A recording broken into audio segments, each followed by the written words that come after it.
Good evening, I'm Dennis Ward. Welcome to APTN National News. A controversial federal bill has been debated during third reading in the House of Commons. It would ease interprovincial trade barriers and identify resource projects in the national interest that would go through a quicker approval process. Prime Minister Mark Carney announced last week that Bill C-5 would pass before Parliament rises for the summer. The speed with which it is going through Parliament has upset First Nations across Canada. Today, the bill was debated during third reading. Earlier, the NDP successfully argued the bill consisted of two parts and should be split. The House Speaker agreed, and there were two separate votes on Bill C-5. Part 1 passed nearly unanimously with only one nay. The NDP and Bloc voted no to Part 2. But with the help of the Conservatives, Part 2 also just passed moments ago. Now, Bill C-5 will go to the Senate next week. The president of the Manitoba Métis Federation had an opportunity to voice his concerns about Bill C-5 in a Parliamentary Standing Committee hearing earlier in the week. On Wednesday, David Chartrand told the Committee on Transport and Infrastructure that the bill has his support, but there is a lack of clarity on the role of the proposed Indigenous Advisory Council.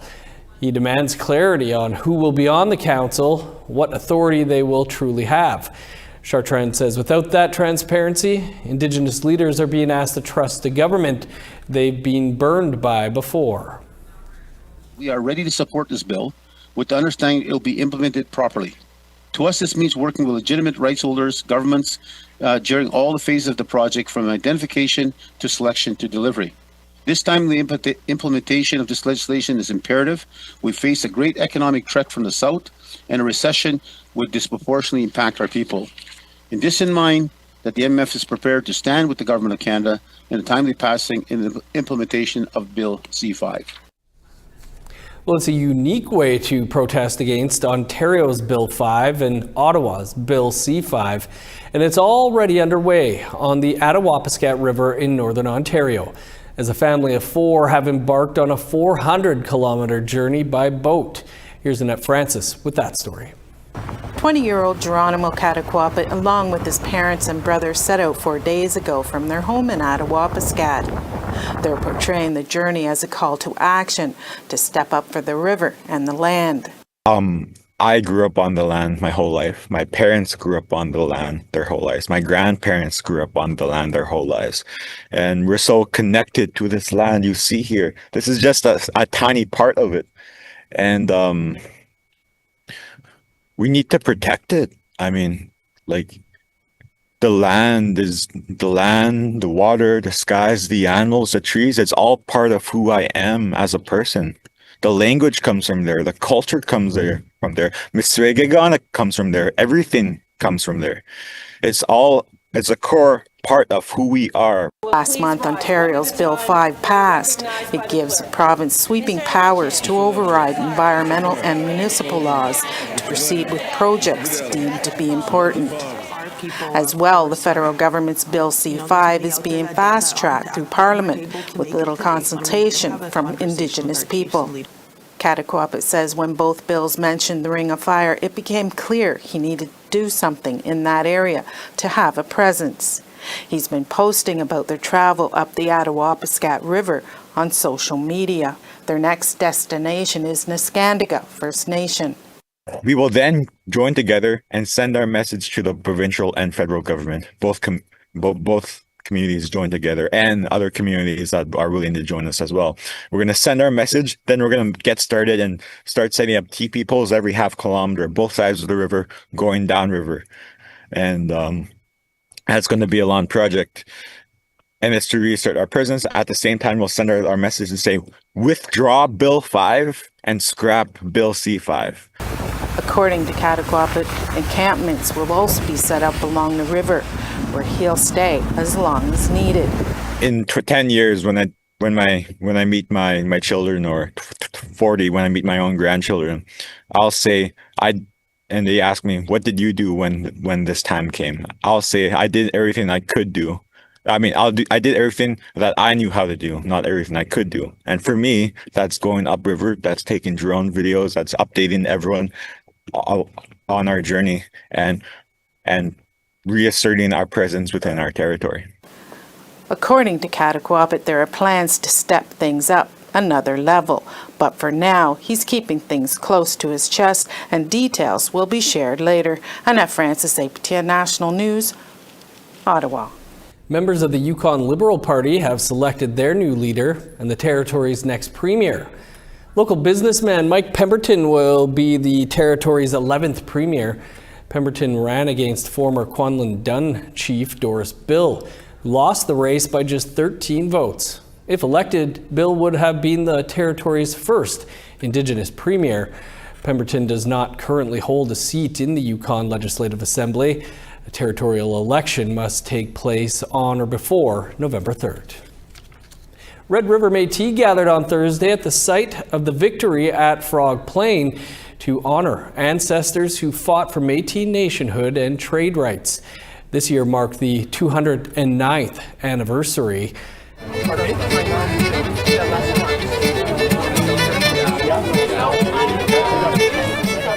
Fiddle tunes rang in the celebrations on Thursday morning as guests spoke about the significance of the day. On June 19, 1816, Métis leader Cuthbert Grant led 60 fighters in a battle against 28 Hudson's Bay Company men led by Governor Robert Semple. Semple and 20 of his men were killed. The event was long known as the Battle of Seven Oaks, but is now widely recognized as the victory at Frog Plain, commemorating those who defended the Métis Nation. Manitoba Métis Federation Minister Will Guidon spoke to the importance of the yearly celebration. You know, I'm really happy in the last probably almost 10 years that we've come together here since the 200th anniversary. In 2016, we had a big deal. We had our National Assembly here. But every year since then, we've slowly started to make this a tradition, and it's something that really warms my heart and it makes me proud to be a part of this, to point out to others who are not in our nation the importance of this event, the importance of what happened, the importance of those people who took that time in order to in order to proclaim, we are the new nation, nous sommes la nouvelle nation. Coming up after the break, the final part in our series on indigeneity in the music industry. Stick around.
Welcome back.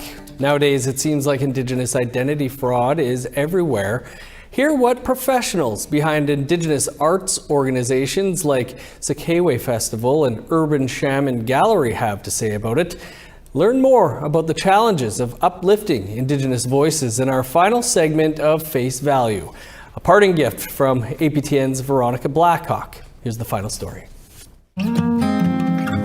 Lift 'em up with spirit. I wish I knew the songs. Let 'em guide so they hear it. Wyatt C. Lewis performs in a video that will prove to music festivals across Canada that they're worth booking.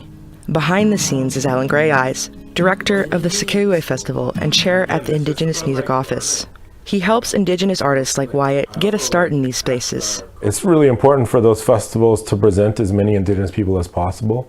I believe every stage gives us an opportunity to challenge stereotypes, the challenges that Indigenous organizations face in general. And that's we're competing with other organizations that have multiple years head start. Experts agree that Canada's colonial history plays a big role. The last residential school didn't close until 1996, which puts us at a distinct disadvantage, another disadvantage, because our parents didn't launch nonprofit organizations. They didn't launch festivals. Working in the Indigenous arts funding sector at Urban Shaman Gallery, Justin Berlavi has seen his share of fraudulent Indigenous grant applicants getting approved for millions of dollars. He was part of a panel hosted by the Indigenous Curatorial Collective to analyze their identity policies. We don't want to be like pretending police and like looking over our shoulders all the time and interrogating people who are our colleagues. So like rather than focusing on like the individual as being, you know, someone who's malicious or like a bad actor and trying to police at an individual level, looking at like our systems and structures. When it comes to accessing federal and provincial funding for Indigenous artists, Justin says that most policies are still rooted in white supremacy. What that creates is this relationship where we're modeling our behavior at our organizations, so our culture, to match the demands of government. And the people who are uplifted are the ones that have those set of skills, which often is in proximity to whiteness. Alan and Justin suggest a holistic approach. We need to work towards like kind of dismantling that and being more open as organizations. And each community is going to have a different process. And what we're currently embarking on is consultations with Indigenous knowledge keepers, elders and grandmothers across the country in different communities and nations. And so the goal is to have a database that we can use to make phone calls and just do some back checking. Indigenous identity fraud is a nationwide issue. Alan says other musicians can play a part in keeping things level by being mindful about sharing their platforms with up-and-coming artists. I would recommend that if you're an artist that has developed a team, you have resources, maybe leave those spaces for new and emerging voices so we can hear an even broader, wider perspective from the Indigenous community. As for now, the discussion of identity is a work in progress. What we learned is overwhelmingly the music festivals wanted to rely on our artist directory on our website to identify people as Indigenous, to identify artists that they could book for their festivals. And I think a lot of artist-run centers are all in the same boat. Like, none of us have finished our identity policy yet. So just be patient, and I think listening is also way more important than having an opinion on everything that's happening. Indigenous music and arts professionals say they want real change. Their stories, a reflection for all of Turtle Island to learn from. We always had good faith for artists. Like we just took them at face value. We would have conversations, understand their communities, but it's not until now that we're realizing that the situation is really complex. There's no time like the present for us to recognize just how complex identity is. If you're lying, people will find out. If you're reconnecting and you really don't know, then say you don't know. and be honest about where that disconnect lies and what it entails, and you'll have support from the community. Just recognizing that people are people, we're not perfect, we all make mistakes, but there's always, an opportunity to make things right. Indigenous people hold real and valid pain surrounding false identity claims. While that hurt won't disappear overnight, we can approach that pain together and find a healthier way forward. Thanks for sticking around for Face Value. I'm Veronica Blackhawk, APTN National News. Thanks, Veronica. You can find the whole series on our website, aptnnews.ca, or our APTN News YouTube page. A new 1 hour-long episode of APTN Investigates debuts on Saturday night. We'll speak with one of the reporters behind the documentary after the break.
Welcome back. Time now for our photo of the day.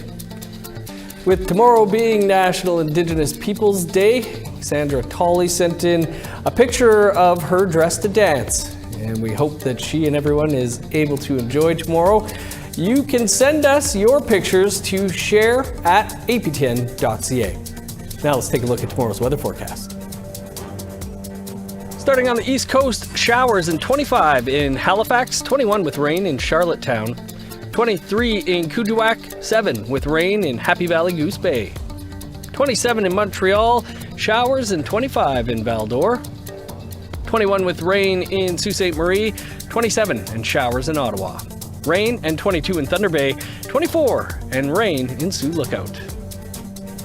Partly sunny and 20 in Norway House, 16 in Puckatawagan, 24 in Winnipeg, 18 with showers in Dauphin, 20 with rain in Regina, 15 in showers in Saskatoon, 17 in Meadow Lake, 18 in La Ronge.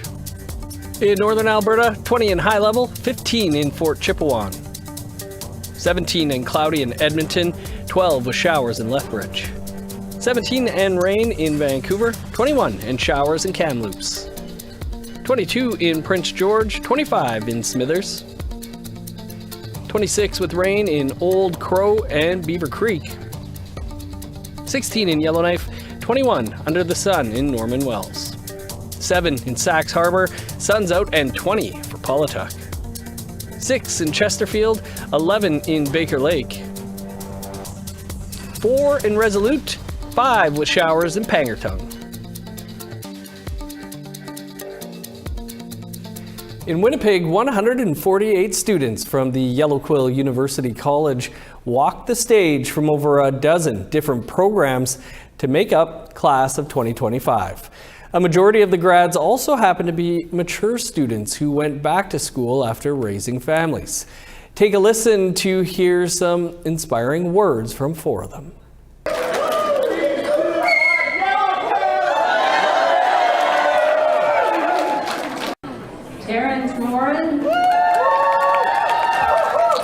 My name is Terrence Morin. I graduated from Addictions and Mental Health. Just want to do something good with my life for once and have purpose. Most of my life, since the early age, like teenager age, I've been in and out, incarceration, addiction, right, for a long time. And then when I lost my mom to an overdose, I just kind of woke up and I just wanted to do something good with my life. And so when I got out, right away I went to treatment, enrolled in school, and then I just kept on going. I share with the folks that I work with, recovery is real, always have hope, have dreams, and, it comes with putting in the work.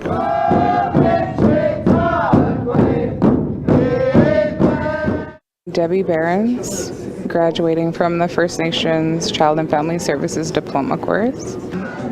Hoping to get my BSW and then maybe my master's. I don't know, my heart is in it, I just want to be able to support families, children in care. I would really recommend Yellow Quill because they're amazing.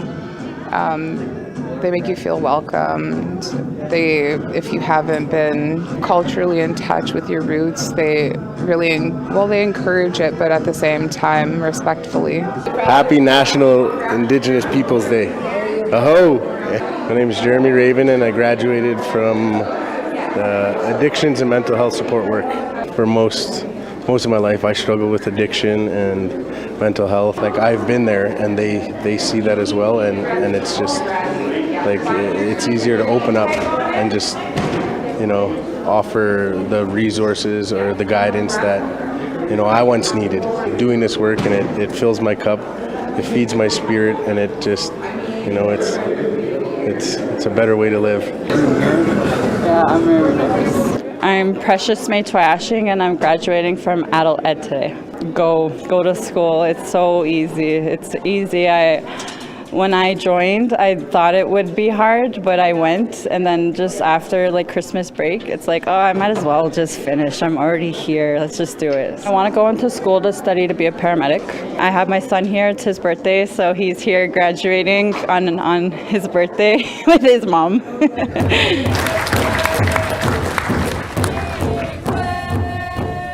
Congrats to all the grads out there. The plastic crisis is much bigger than just litter. From toxic fumes to microplastics, Indigenous peoples are raising the alarm about the potential dangers of global plastic pollution. Coming up this week on a special hour-long episode of APTN Investigates, the team takes a microscopic look at the issue to find out exactly how Indigenous rights are being upheld. Angela Bello is one of the lead reporters on the story, and she joins us now. Angela, thanks so much for being with us here to talk about this. Can you tell us why your episode is called Sacrifice Zones? Yeah, thanks for having me, Dennis. I guess I'll first just say, I didn't really know what a sacrifice zone was, so I think it's worth describing what a sacrifice zone is. Essentially, it's a pollution hotspot where the land, air, and water are polluted by industry. But it's more than just environment being polluted, right? It's a place where the people who live in these areas are also negatively impacted by pollution. And a great example of this is actually one of the communities we visited for this story called Aamjiwnaang First Nation. And Aamjiwnaang is surrounded by many industries that make up what is known as Chemical Valley. Some of these industries are ones that play a role in the plastic supply chain. And so they're part of the story. Certainly, our viewers would be familiar with Aamjiwnaang First Nation. Even earlier this week, they issued an evacuation order due to high levels of benzene. What can you tell us about that? Yeah, that's true. And benzene has been an issue for this community for many decades. The latest incident is actually just one of many. Last year, for instance, Aamjiwnaang declared a state of emergency due to high benzene levels. And as a result, the community set their own emission standards for this specific chemical. This standard is more stringent than the one that's set by the Ministry of Environment, Conservation and Parks. And what happened last week was that Aamjiwnaang's air monitors detected benzene levels that were higher than usual. And the facility across from the band office also sent out notices to residents about these elevated levels. And although these levels were lower than the ministry standards, they were actually above the standards that were set by Aamjiwnaang. So this triggered an advised evacuation from the chief for parts of the community that are closest to the facility. And over the past week, benzene levels have decreased, so the community is set to move ahead with Solidarity Day events that are planned for this weekend. However, the chief of Aamjiwnaang did tell me that they'll be monitoring this situation closely. For sure. Angela, how does this all relate to the issues around plastic pollution? Yeah, that's a great question. And the facility that I'm talking about, they manufacture something that's called styrene. And styrene is used to make plastics that we commonly use, like takeout containers, for instance. And the emissions from production are just one of the issues related to plastic pollution. Most times when we think about plastic pollution, we think of litter, but it's actually more complex than that. There's issues around transporting and regulating chemicals, managing waste, and now microplastic contamination. And like we've known, it's become a growing global concern as they're being found in drinking water, food, and our babies. And although the research is finding that chemicals found in plastic could have negative effects on human health, it's not well understood what these long-term health impacts are. And aside from pollution and plastic pollution, this story is also about Indigenous rights and how they can shape future solutions. And one of those solutions actually is a global plastics treaty. Well, Angela, it looks like an eye-opening episode, a special 1-hour episode. Appreciate you talking to us about it. Congrats with all your work here at APTN as well. Thank you, Dennis. And you can catch APTN Investigates Sacrifice Zones airing tomorrow night on APTN. We're all out of time for your APTN National News for this Friday. Our French language newscast is up next, so stick around for that. I'm Dennis Ward. Marcy Miigwech. Thanks for being with us. Have a great National Indigenous Peoples Day.